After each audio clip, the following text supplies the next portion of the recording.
Troop and Smooch are pleased. Troop, Smooch, and the Dawgs Show. Another new episode is coming up tonight.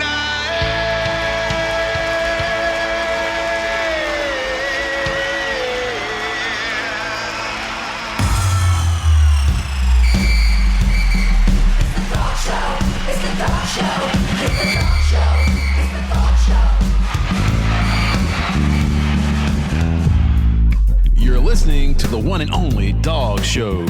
Your hosts, Troop Brinson and Smooch Moncrief. Just two dudes talking Georgia football. Welcome, dog fans, to the one and only Dawgs Show with Troop and Smooch. And we follow football, Smooch, but if you are a Dogs fan and you haven't recognized what's going on with the baseball team, they did secure a number 3 national seed this past week, and they start their trek to Omaha. Postseason baseball starts this weekend. You been watching any of the Dan Jackson and Trey Phelps show? Oh, yes, I have. It's a fun year to be a baseball fan. And the SEC championship basically runs through Athens right now. If you want to know where the SEC titles are, they're pretty much there.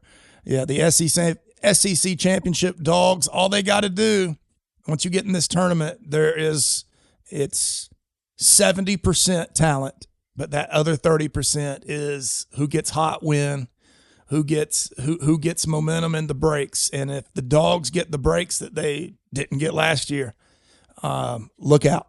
It could be a great year. I mean, they predicted them to finish like 8th or 9th, I think, in the SEC. Mm-hmm. And Georgia does have a lot of transfer guys coming in that had to find their way. But Wes Johnson brings in some really good talent. And he was a pitching coach, but he brings in these guys can hit. They can win the home run crown. They're by far hit the most home runs in college baseball. It's ridiculous. Mm-hmm. And then you look at somebody like Dan Jackson, who bats second, and he is a catcher. Right. And he's in terms of regular season, he won the Triple Crown for the SEC with home runs and RBIs and batting average. Hit .394 and 27 dingers. And a ton of RBIs. Those are Troop Brinson wiffle ball numbers right there, man. Definitely circa 2004. Yeah. Yeah, and stole 25 bases as well. I think it was 25, 26. So yeah, and he's right behind him, Smooch, is Trey Phelps, who hit over 370. I just love the way he plays. I love the way Jackson too. But I love speed in baseball. One of the things I didn't like about the steroid era is we really got away from how much we prized and valued speed in the game. And it's great to see that coming back because I love the excitement. I love seeing a single stretched into a double, a guy scoring from first. Those types of things are what get me excited. And this Dogs team can rake, they can run, they can field. And how would you describe Georgia's pitching this year, Troop? Well, they don't really have a couple of aces. I mean, Balchalko, what's his name? The leading pitcher, their number one guy. He's really the only number one guy, and they kind of piece it together after that. They've had to kind of Figue was there, and then they wanted Aoki, but they've had to piece it together. But they do a good job. Those guys that come into middle relievers can pick up starts. Even Farley, who pitched in the SEC championship game, I was like, oh no. They're going with a middle reliever who probably going to get his eyes beat out. It's going to be like a 15-12 type game if they're going to win. Yeah, you and I were talking about that right before. Yeah. Yeah, he got it done. They just get it done. If we're going to worry about anything going forward toward trying to get to Omaha, it's that, not having dominant pitchers. They're going to have to, they pitched well. They pitched much better than I anticipated that they were predicted to pitch. So they have gotten it done. It just is not the traditional way where you got a couple of guys that you don't want to see them. Yeah. I don't think they have any pitchers where it's going to strike fear into you. They just have to kind of play baseball and get it done. Yeah, you and I were talking before the game, before the SEC title game, that we weren't excited about starting a middle reliever, right, in that game, but they just seemed to get it done. The way I would describe this pitching rotation is there's there's no one that intimidates you. There's no one you say, I hope we don't get him. It's not like, oh no, we're going to get Maddox, Glavin, Avery, Smoltz, or something like that you'd want to see.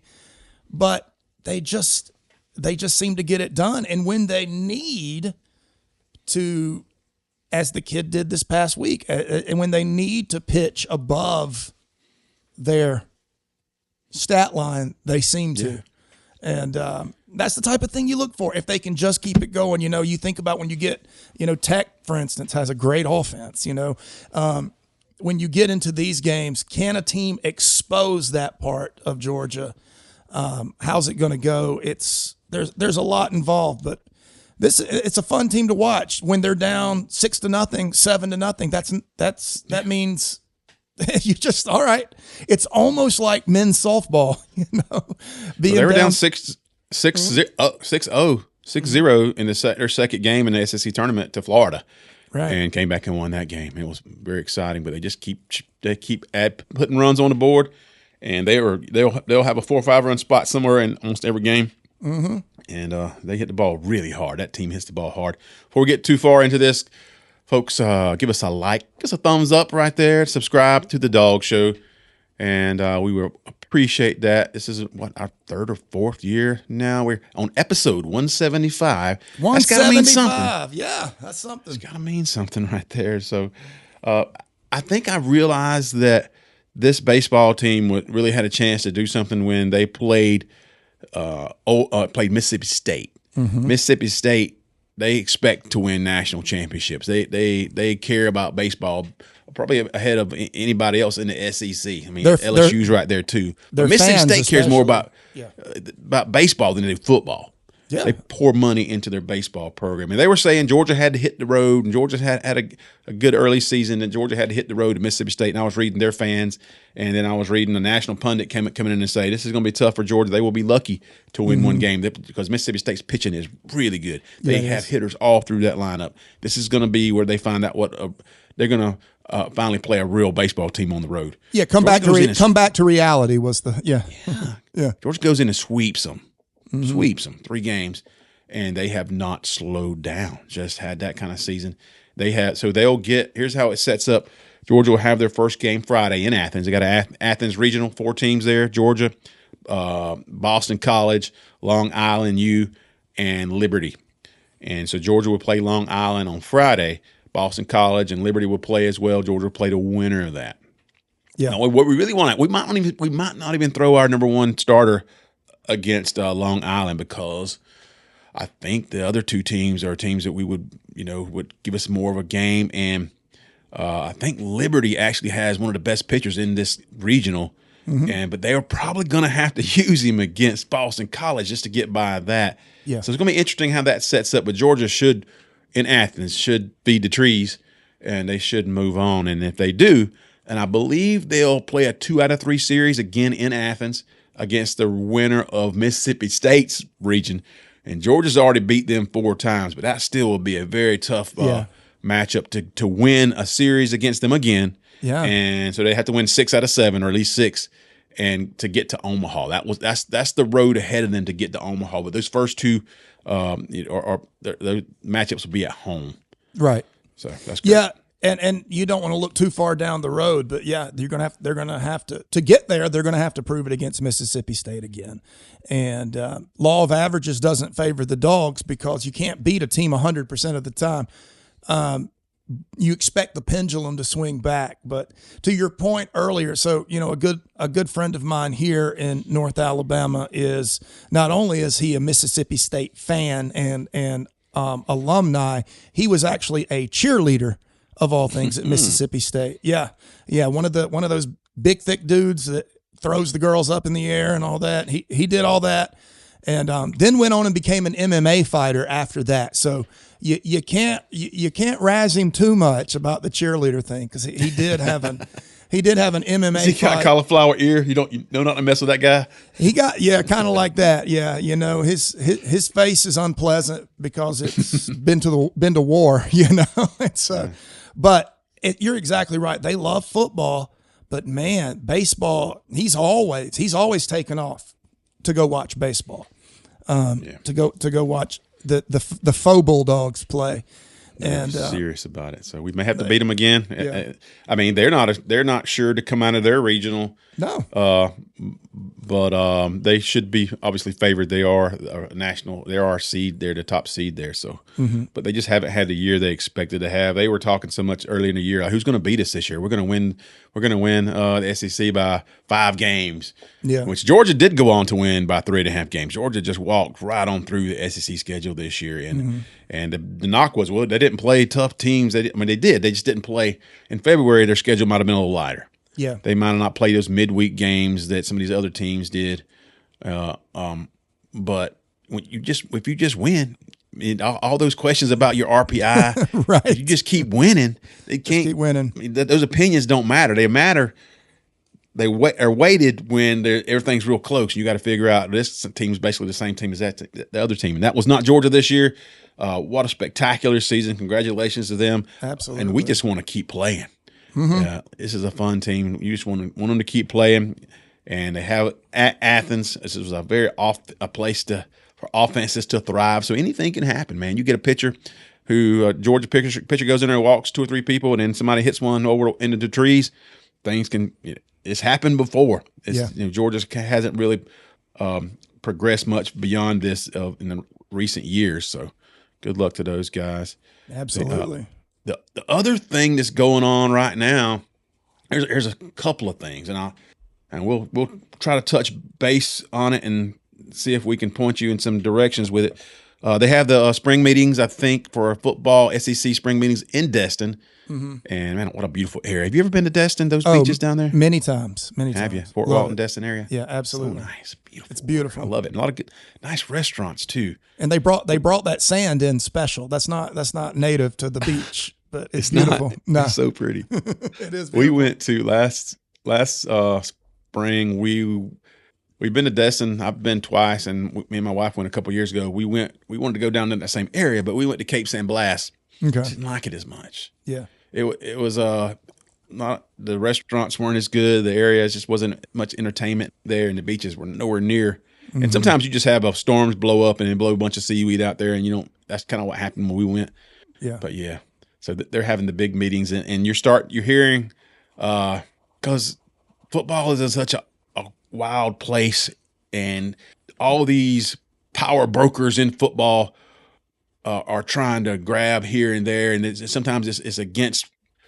Sometimes you don't know what their agenda is, if it's for themselves or if it's for the good of college football. And then you got some coaches that we know that they are for the good of college football, but then rival fans are just hitting them with everything, saying, no, you just wanted to have the easy way. You want the SEC to always dominate, and you got your butts handed to you the past 3 years in the national championships. But so you're hearing a lot of people talk. And we've heard this week Greg Sankey talk. He is of course, SEC president. I guess that's what you'd call him.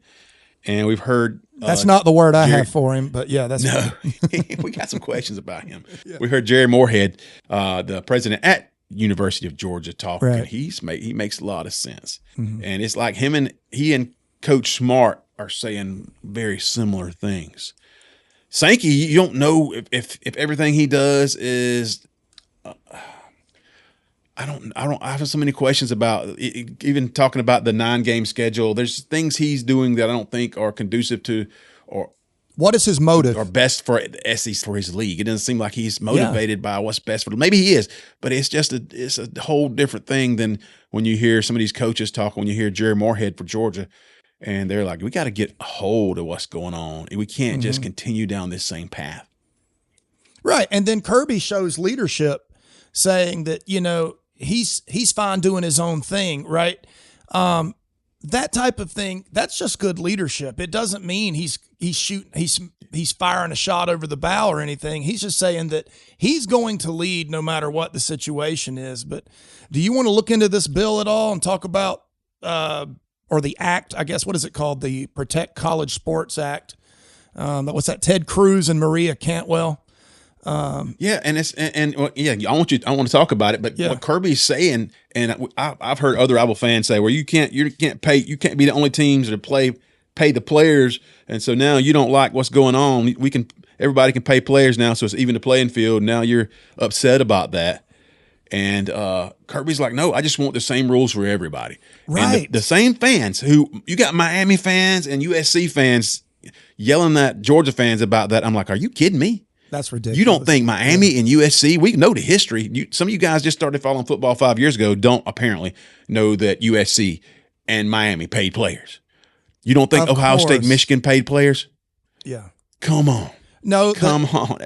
Because of Georgia's success under Kirby, it has to be that Kirby is cheating and they're not. He can't just be better than them at the living room situation or showing up to recruit. It's got to be that he has this huge bag. Look, Texas has had a bigger bag of cash in perpetuity than the University of Georgia has, and Georgia has outachieved them. They've outachieved USC, enormous amounts of cash to throw around, and they've even been caught in the past paying players illegally because of the substantial amounts they paid them. So to act as though, yeah, the narrative against Kirby is, oh, well, now Kirby has to face other teams that are now paying players and he can't compete. That's not exactly it. There needs to be consistency. Give Kirby a set of rules to play by and he'll outplay you. That's all he wants. He just wants the same set of rules. If the SEC is going to do things one way and USC, Ohio State are going to do things another, thank you, then we don't have consistency. The game is going to lose. It's going to lose credibility if we do not add some sort of consistency.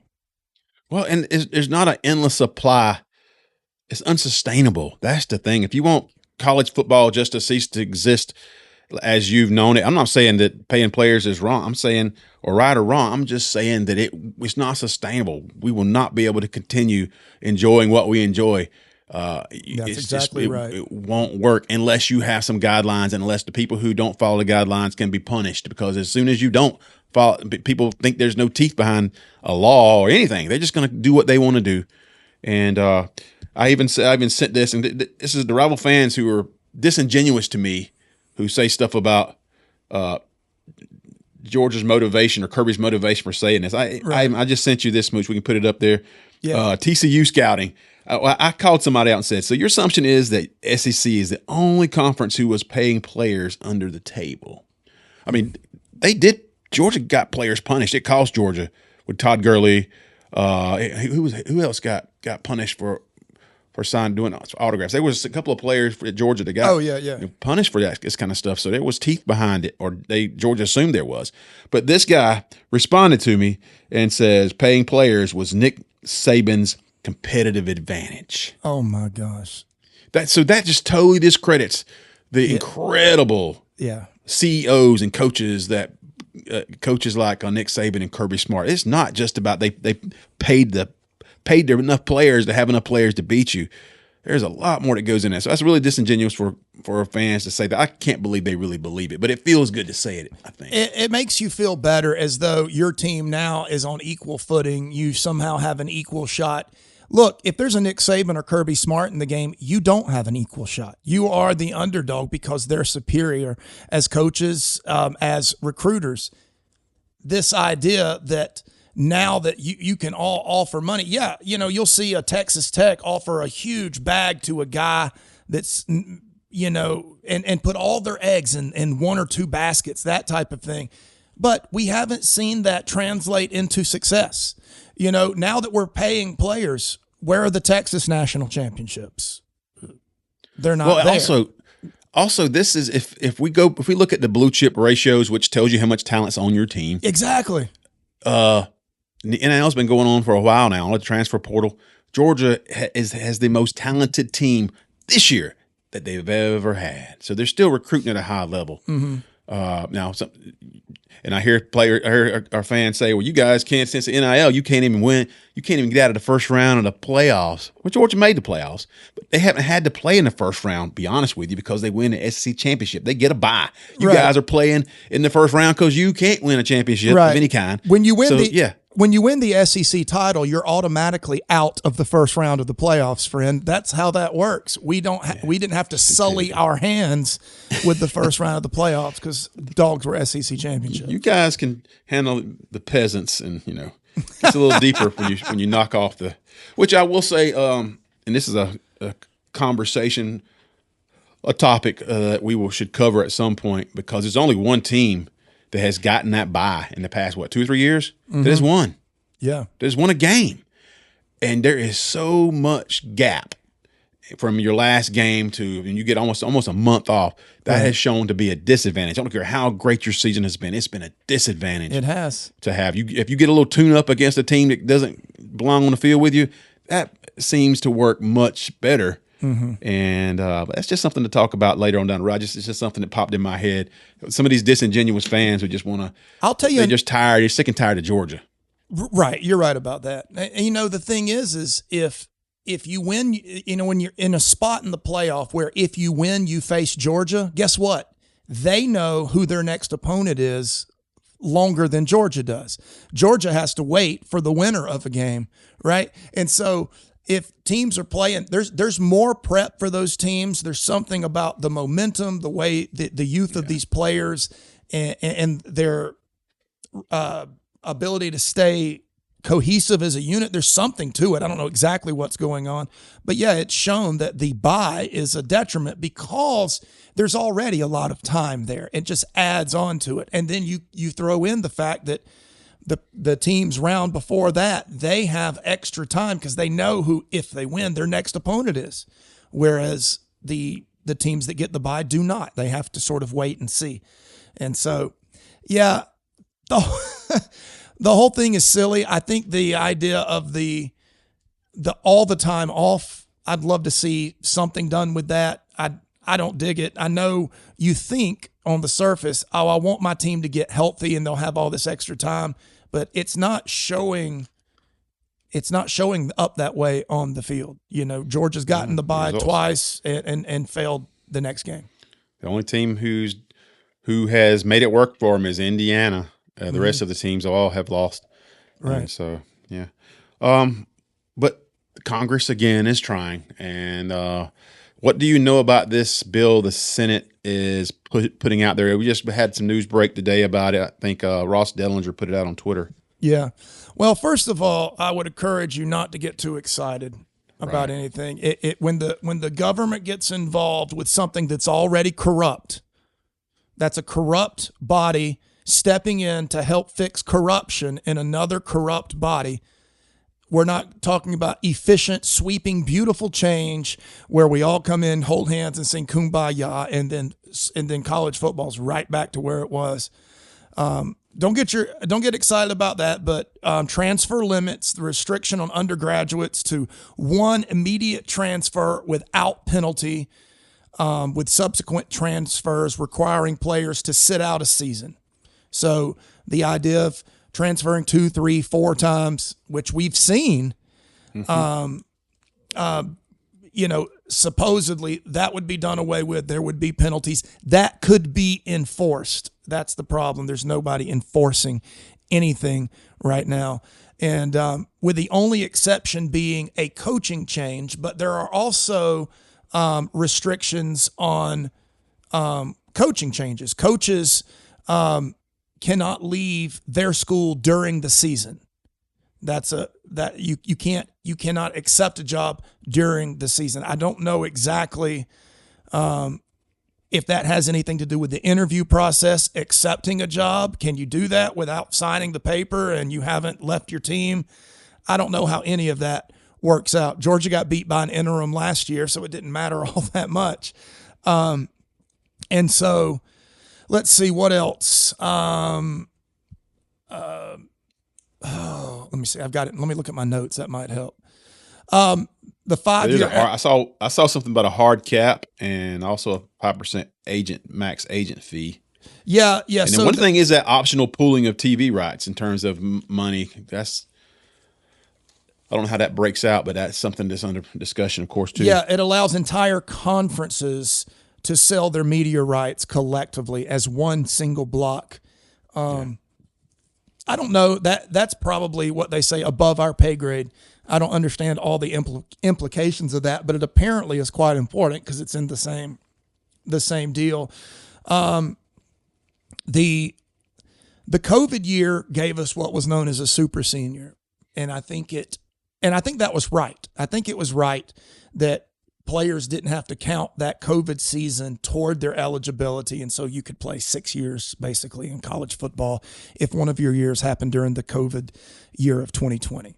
But what I think that did, Troop Brinson, is it desensitized us to the idea of players not wanting to leave. And now you've got a Trinidad Chambliss coming back and players like that just their eligibility was up and they just decide they're coming back. They say, no, you can't. So we file a lawsuit and now he's coming back. There's no enforcement because Is that the one he was the one that had some kind of a dental problem, right? Was it a dental problem? Yeah, he had his tonsils taken out.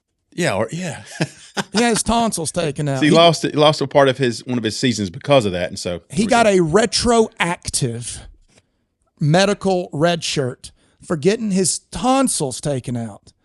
And so now he's back, which is... Then you just have to find the right judge who can give the NCAA a restraining order from implementing that, and they can just push it out until the season's already done. And so the courts, it feels like the courts are working in the favor of the athletes, which is normally a good thing. Mm-hmm. But here it just muddies the water so much that nobody knows what the rules are. And if they would just find a way to put a cap on this compensation, and then because it's at some point the bottom's going to fall out. You can't just keep going up. The reason for the fifth year was to compensate for that, an injury or not getting playing time. That's the reason a fifth year of eligibility was granted, and that's what they want to go back to, the 5 years of eligibility. Because think about this, Troop, in our country now we now look at mental health right up there with any other illness or a broken leg or any of that. Mental health is considered. What if a player says, well, in 2025, I wasn't mentally healthy. I'd like a medical red shirt for that. If they don't get a hold of this, you're going to see 10-year players in college football. It sounds ridiculous, but you're getting close to it already. You're going to see 10-year players in college football because when a player knows he can't go to the NFL and make money or get drafted or start, why would you leave college where you're a hero and wealthy if you don't have to? And so they have got to get a hold. And that 5-year cap needs to be merciless. 5 years from the day you sign. You've got 5 seasons, and that's it. That's it. So much litigation, and we want to protect the athletes, and we want them to receive some kind of fair market value. But there's got to be a limit. There's got to be a cap, and so that's the hard part, to figure that out and for it to be legal. Mm-hmm. I can't talk too educated on all that. I just know that it is unsustainable. Well, the main thing, and the people who say, go ahead. No, I was going to say the main thing when it comes to money, it's not as much that the bill or the act is going to decide what all the money. There's some limitations, but mainly what they're doing is they're granting to the NCAA the legal protections to enforce their own compensation rules. Right now, they don't have that. They don't have a what we say goes thing. That doesn't exist in college football. There is no the top. That doesn't exist. Yeah, and for Kirby Smart to come out and say that, hey, if we can't come together and decide rules for everybody and how to do this, then maybe as a league we'll just decide it together as a league, and then we'll just break off. I think it's more of a leverage thing to say we can do that. We'll do that, and then there are other fans like, sure. Oh, you try doing that. It was even some athletic directors saying, go ahead and try it and see how that works out for you with all the sports. And how 20 teams how's that's going to be a championship? And I'm like, oh no, that's not 20 teams, buddy, because the Big Ten would be right locked at the hip with the SEC, and then they would grab Miami from the ACC, maybe Clemson. They'd grab maybe Notre Dame, and they would have a 40 or 50 group of titans in terms of football, and there would be the teams left out would be the teams who right now feel like they got this opportunity right now because things are are more even. They're able to maybe have these seasons where they can compete, but don't think that the teams with the leverage aren't the Big Ten and the SEC. But they could have a Big Ten SEC league right now and forget about every other team in the country, and it would be great football. So it'd be great, and it's not just football. I mean, other sports as well. We'd have to put other sports, and you couldn't just do football. But I don't think that's going to happen. I'm just thinking that they're using that to say, "Oh yeah, you don't think that we need to do something? You enjoying this right now? That cash cow will run dry, and we have the power." So that's my thoughts on that. I mean, that's 100% right. I do think that the leverage by the Big Ten and the SEC. I mean, the Big Ten is the top conference in college football right now. I'm hoping not for long, but that you can't argue with what they've done the last few years. Between them and then the talent in the SEC from top to bottom, which I don't think any conference can challenge the SEC in top to bottom talent. That should, for people that know football, that should frighten them that, you put a couple of these Titans together and you could go create a product without huge blowouts. That's a competitive game every week, and everybody knows whoever wins that is the best team in the country. Let's not forget the playoff in general is a relatively new thing. We were happy with college football, and college football was awesome when the national championship wasn't even decided on the field sometimes. And so they've got to get a hold of this thing, and you may see a rival league split up. Something huge is going to happen. We were talking about this in the pre-show. Either a catastrophe is going to have to happen where the whole thing falls apart, or someone's going to have to separate and go do their own thing before real action takes place. Like I said, I hope this works. I'm just not holding my breath for any of it, because when you get greedy people with their hands in the pockets of teenagers, and those teenagers are worth millions of dollars that they can then extract percentages from to enrich themselves, that's a honeypot that few are willing to lay down. Yeah, the money is the root of it all. There is no doubt about it. And players want it, the families want it, the coaches want it, the agents want it, the leagues want it, and that's why you have to have some firm rules and regulations that everybody follows. If not, the punishment's got to be severe enough that it's not worth it. It's not worth that risk. So, that's it. Moving forward, Smooch. That's a lot of people just a little bit worried about Georgia recruiting right now because of some of that, because they aren't able to.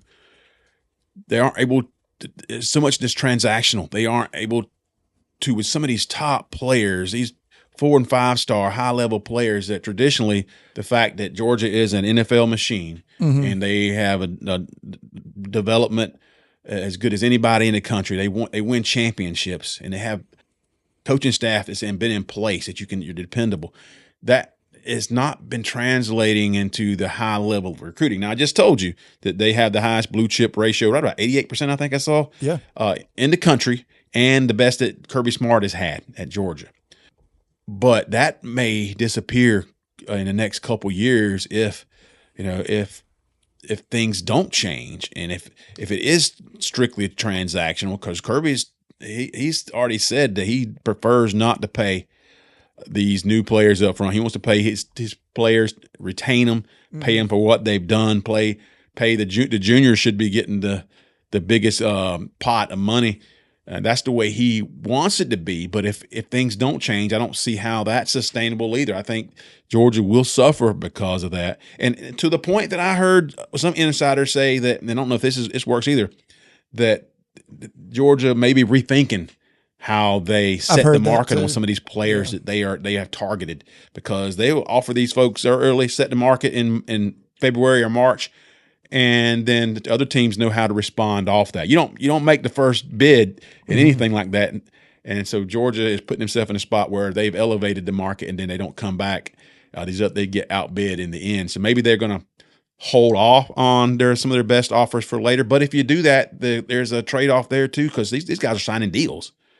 Yeah. They're signing deals. Don't go on any more visits. We'll pay you this much bonus when you get on campus if you don't go on, if you shut it down. Yeah. So I don't know where to go with that, but I've heard those things. Yeah, I think you're seeing that. I mean, if you look at the 2027 recruiting numbers, what's Georgia, 18th or something like that, and whatever. That's just on one site. one recruiting Yeah. site. I've seen them as in outside of the 30s. Yeah, absolutely. Yeah. And you know, that whole thing, that probably is true. And so what it shows me is a strategy change. You know, if the days of a guy committing and then that meaning something, those are all gone. You know, there's a couple of kids that have committed to Georgia recently that have said, I've been a dog since the day I was born. I'll always be a dog. I'm committing to Georgia and I'm coming here. And I still don't believe them. You know, why would you? Because someone shows up 11th hour with a bag and sometimes they go somewhere else. And Georgia's done that to a few other people as well. But it does seem that Georgia has switched their – now, nobody loves to panic more than Georgia fans about recruiting. We're the best in the country at panicking over recruiting. But I think what we're seeing is a switch in strategy where it's more of a observe the market, come in when it matters, and get these kids. Getting them committed now, like, did it matter that Jared Curtis committed to Georgia so early? Did that matter? He's not coming to Georgia. He committed to Georgia twice. He committed to Georgia twice. Right. You know, didn't matter. Didn't matter. And so I think the idea is Kirby will adapt to a system, but he always waits to see if the system is this really the way things are? So he waits a little longer, but yeah, we'll see some adaptation this year. I would encourage people not to panic about recruiting right now. Now, when it gets to be National Signing Day and we're outside the top 30, then you can start to hit the panic button. But does anyone really think that that's going to be the case? Yeah. This is, even without what's going on in the past couple of years, this is the time that teams do panic, especially at Georgia, because most of these players haven't even taken their official visits. June is the time you see all these official visits. Yeah. And then you get those commitments in late summer, either right before their high school season starts or midway in their high school season. So that's really when the bulk of, in the past, these recruitments take place. So fans will look at it and say, well, we're right here right now. Or we look at other teams who are way up in the top 3 and we're like, you're not going to stay there. You won't stay there because the big dogs still have to eat. And a lot of these big programs are still, they're after the higher end players. And so the higher end players don't always commit early because why would they? Especially now, why would they? 100%. But they've used Georgia as a system of leverage in the past couple years where they lock in a Georgia commitment. So if nothing else better comes along, heck, they go into Georgia. But that just gives these other teams an opportunity to come in and try to pull them from Georgia. And if it was just on Georgia's merits, Georgia would still be able to sign a majority of these guys. But some of this money is just too big to turn down, and I don't fault them for it. It's tough, man, because most of these schools are good schools too. Yeah, you know, I don't think we're Georgia fans, so we think Georgia's the best place to be in terms of the development and being really put through the grinder to be the best player you can possibly be.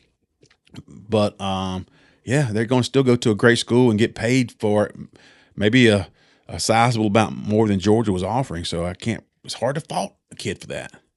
100%. And we're talking about teams that their model is based on recruiting, which Georgia still is. You know, Indiana, we talk about the current national champions. They're not really based on recruiting. They're based on the portal.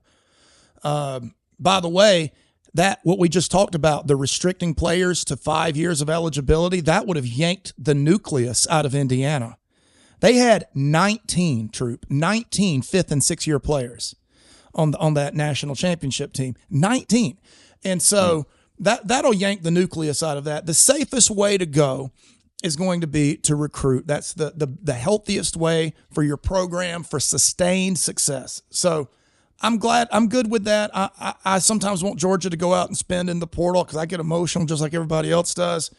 But staying true to recruiting, and Kirby is evolving within the system. I wouldn't worry about it too much. I'd worry about Kirby's decisions in game more than I would ever worry about Kirby recruiting. He is the king of recruiting. That's the reason Saban took him with him to 3 or 4 different locations. Kirby, if there's something going on in recruiting, Kirby's at the forefront of it, at the cutting edge of it. You don't worry about Kirby and recruiting. So it gives me absolutely zero concern. I am interested to see what the 2027 class is going to look like after this little season of panic right here. Well, their two highest rated recruits right now for this 2027 class are both offensive players. You got Kimon Spell, arguably the best running back in the class, and you have Jackson Dollar, arguably the best tight end in the class as well. Yeah. Just freak athletes. But after that, I mean, these are guys that they should be, they're saying the right things right now. Mm-hmm. And Miami's trying to make a push on Kimon Spell, but he came out, he heard some of that too, and he came out on social media this week and was like, no, I'm all dog. Don't you worry. So he had to come out on social media and say, don't listen to it. I'm a dog through and through. Exactly what he said on Twitter. That's good to hear. Spell is one of those. There's really good prospects that come to Georgia to play running back, and then there's the elite, and Spell's one of those. We haven't had one of those in a few years. He's the elite of the elite. One of the best players in the country happens to play running back. If Georgia's going to spend, I would always say spend on the line of scrimmage, spend on a tackle, spend on a defensive interior defender. They tend to like to sign linebackers and then turn them into edge rushers, so I'm okay with that. They can get a linebacker who's a freak athlete and then put a few pounds on him or whatever, and they'll put him on the line of scrimmage. I don't have a problem with that at all. That never gets talked about, how Georgia can put 30 pounds on a 210-pound kid and make him a monster. That never gets talked about. But they got to get. There's a couple of defensive linemen, man. You got to keep the cupboard full of those guys. That's what makes you. That's really one of the things that I think makes championship teams. Championship teams always seem to have that difference makers on the line of scrimmage. In the middle, it's the middle of the defensive line. If you look at Georgia's national championship teams, and if you look at where Georgia fell short last year, it was the ability to create absolute havoc in the middle of the line. We got the edge rushers. They did fine. It is those middle guys. And, you look to Elijah this year to step up into that role and be that havoc creator, along with a few other guys. But that's where you've got to spend. If you can collapse the middle, it's physics, right? The shortest path to the quarterback is he's right there. And that's so right. Those guys, it's just like a left tackle. A left tackle and a disruptive D tackle, those guys, aside from quarterback, those, as far as I'm concerned, are your most important positions because your whole team runs through that. They affect everybody else on the field. Yeah, I'm not concerned about this year, about obviously the talent. No, most of these guys are 2 or 3 and 4 year players. So but going forward, I'm a little bit worried down the road if things continue in this fashion. Georgia may enjoy this for what it is right now, because I just don't know. I don't like the uncertainty of feeling like you got the best coaching staff, you got the best facilities, you got everything is second to none, and it's just everything's so transactional right now, and it's set up in a way that I know it's not sustainable. So anyway, I don't want to talk any more about that, honestly. I really want to kind of focus on, just since it's late May, there's not much going. There's some big visitors coming into Georgia this week, but we'll see if anything comes from that. I don't think it will just yet, but a lot of these schools are having some big visitations, I guess. I don't think all of them are official visits, some are unofficial, but this is where they start pouring it on and getting these guys in and trying to make deals with them, really. But I just want to focus on the Georgia baseball team. So Friday, when they play at 1 o'clock, I'm not sure what time they play Friday. I should pull it up.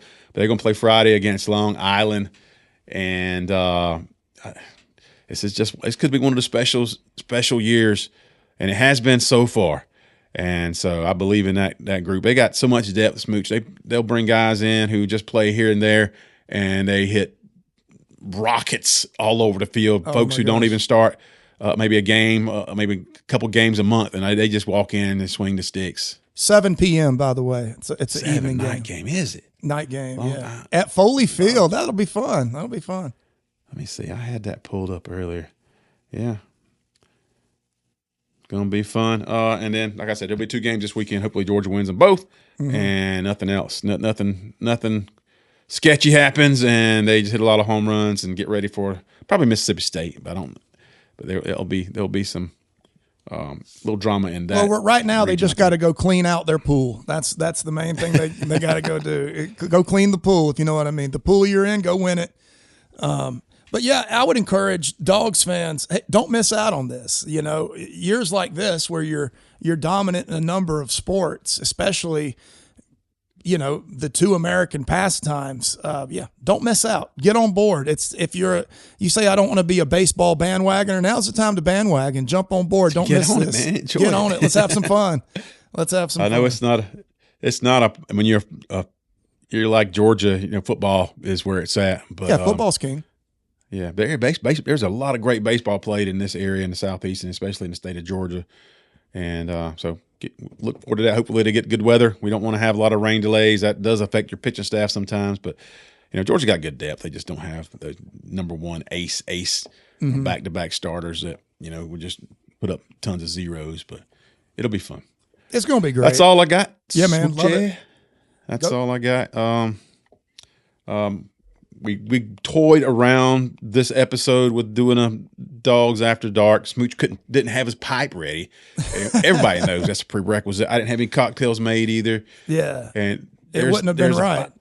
There's about 3 topics, so it doesn't even have anything to do with sports that that on a docket. One of them is when we tell you our origin story, me and Smooch, in terms of a team. Yeah. We start talking about competitive wiffle ball. You guys are going to get a kick out of that. There's some great stories we could do. As a matter of fact, we did a podcast. We did multiple episodes about that. We did a whole podcast. The first podcast you and I did was a pro wiffle ball podcast back in the day. Yeah. Yeah. And even that time we could go back. We had stories from 15, 20 years ago, just great stories to tell. The other things we've been talking about, Smooch just got his airfare this week for Alaska, so we're kind of nailing down all the specifics on that. In 2 months we'll be in Alaska snatching in fish out of the Kenai River. You see that? You know, I've got that picture you took of me last year fighting that grizzly bear. I'll put that up right here for everybody. That's a good one, man. That's one of them iconic pictures and I'm surprised I didn't catch on anywhere. Yeah, I know. And it's a great trip. Yeah, that's going to happen. We'll do some. We try and do some content from there this year. We should be able to do a little more than we're just trying to figure. It's hard to do stuff up there. You know, you don't have signal everywhere. You know, you are in the wilderness. But we'll try and do some stuff for you guys. Your hands are, you only got so many hands. It's amazing we got some of the video we have gotten. Mm-hmm. And last year we got some great video from down on the river when you just hit record, because you can drop your phone and be gone. Yeah. You know, you got it stuck in the top of a waders here. It could just be. So you're taking a chance. You pull your phone out in the river, and I video Smooch. I video Smooch reeling one in, and I net him with my other free hand. That just doesn't happen. I ain't seen any other footage like that. Any other dog fans doing that? I'll just say it like that. No, and it has "Go Dogs" at the end of it. I'll see if I can dig that up and put it in here for you guys. Actually, Awesome stuff. That's a Go Dogs, right? Yeah. All right, we'll talk to you guys next week. For Smooch Moncrief, this is Troop Brinson saying so long. See you soon. This is the Dog Show with Troop and Smooch. Dog Show. It's the Dog Show. It's the Dog Show. It's the Dog Show. That's right. I haven't seen any other dog fans doing that. That's a good point. That's what we need, a challenge. Oh, let's go. That's right. Yes. You got the net.